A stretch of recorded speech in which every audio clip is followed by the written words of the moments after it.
ಹೆಚ್ಡಿಪುರ ಗ್ರಾಮಕ್ಕೆ ಇಂದು ಕೇಂದ್ರ ಸರ್ಕಾರದ ವಿಕಸಿತ ಸಂಕಲ್ಪ ಯಾತ್ರೆ ಆಗಮಿಸಿದೆ.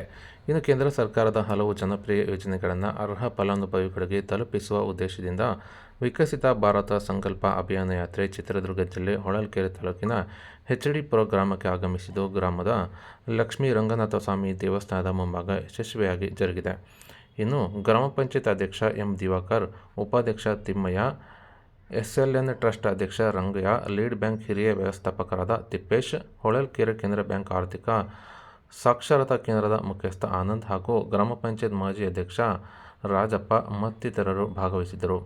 ಇನ್ನು 2047ರ ವೇಳೆಗೆ ಭಾರತವನ್ನು ಅಭಿವೃದ್ಧಿ ಹೊಂದಿದ ರಾಷ್ಟ್ರವನ್ನಾಗಿ ಮಾಡುತ್ತೇವೆ ಎಂಬುದಾಗಿ ಪ್ರತಿಜ್ಞಾ ವಿಧಿ ಸಹ ಬೋಧಿಸಲಾಯಿತು.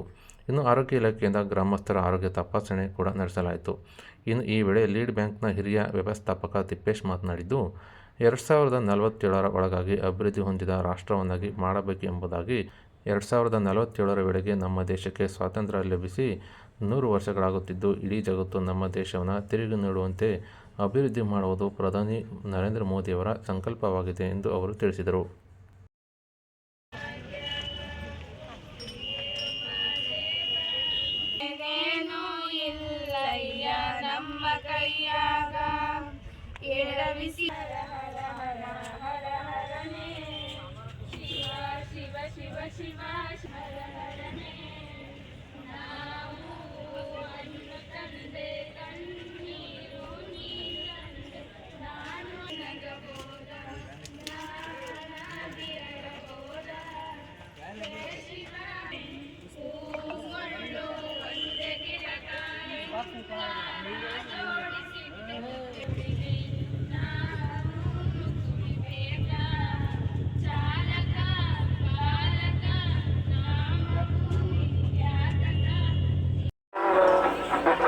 ಶತಮಾನದ ಆಧುನಿಕ ಭಾರತದ ನಿರ್ಮಾಣವು ಯಶಸ್ವಿ ಪ್ರಧಾನಮಂತ್ರಿ ಶ್ರೀ ನರೇಂದ್ರ ಮೋದಿಯವರ ನಾಯಕತ್ವದಲ್ಲಿ ಮುಂದುವರಿಯುತ್ತಿದೆ.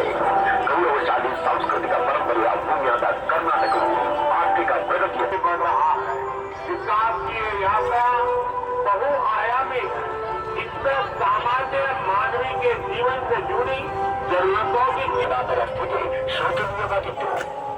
ರೈತರಿಗಾಗಿ ಸಮೃದ್ಧಿಸುವುದನ್ನು ಬೆಳೆಸುವ ಸಂಕಲ್ಪವಿತ್ತು. ಇಂದು 50 ಕ್ರೆಡಿಟ್ ಕಾರ್ಡ್ ಜಾರಿಗೊಳಿಸಲಾಗಿದೆ. ಉಳಿದು ಪ್ರತಿಬದ್ಧತೆ ನಡೆಸಬೇಕಾಗುತ್ತಿತ್ತು. 3 ಲಕ್ಷಕ್ಕೂ ಹೆಚ್ಚು ಹೆಣ್ಣು ಮಕ್ಕಳ ಸಮೃದ್ಧಿಯನ್ನು ಖಚಿತಪಡಿಸಲಾಗಿದೆ. 1 ದಶಕದ ಹಿಂದೆ ಕರ್ನಾಟಕದ ಮಹಿಳೆಯರು ಇತರರ ಮೇಲೆ ಅವಲಂಬಿತರಾಗಿದ್ದರು. 2047ರ ವೇಳೆಗೆ ಭಾರತವನ್ನು ಮಾಡುತ್ತೇವೆ. ವಸಾಹತುಶಾಹಿ ನಮ್ಮ ಪರಂಪರೆಯನ್ನು ಆಚರಿಸುತ್ತೇವೆ ಮತ್ತು ದೇಶವನ್ನು ರಕ್ಷಿಸುವವರನ್ನು ಗೌರವಿಸುತ್ತೇವೆ. ಓಕೆ, ಎಲ್ಲರೂ 1 ಲಕ್ಷದವರೆಗೂ ಅಪಘಾತ ವಿಮೆ ಇರುತ್ತೆ. ಒಂದು ಇನ್ಶೂರೆನ್ಸ್ ಅನ್ನ ಮಾಡಿಸ್ಬೇಕಂದ್ರೆ ಇಂಟಷ್ಟು ಪ್ರೀಮಿಯಂ ಅನ್ನ ನೀವು ತುಂಬಬೇಕಾಗುತ್ತೆ. ಆದ್ರೆ ಜೀರೋ ಖಾತೆ ಯಾರು ಹೊಂದಿರ್ತಾರೋ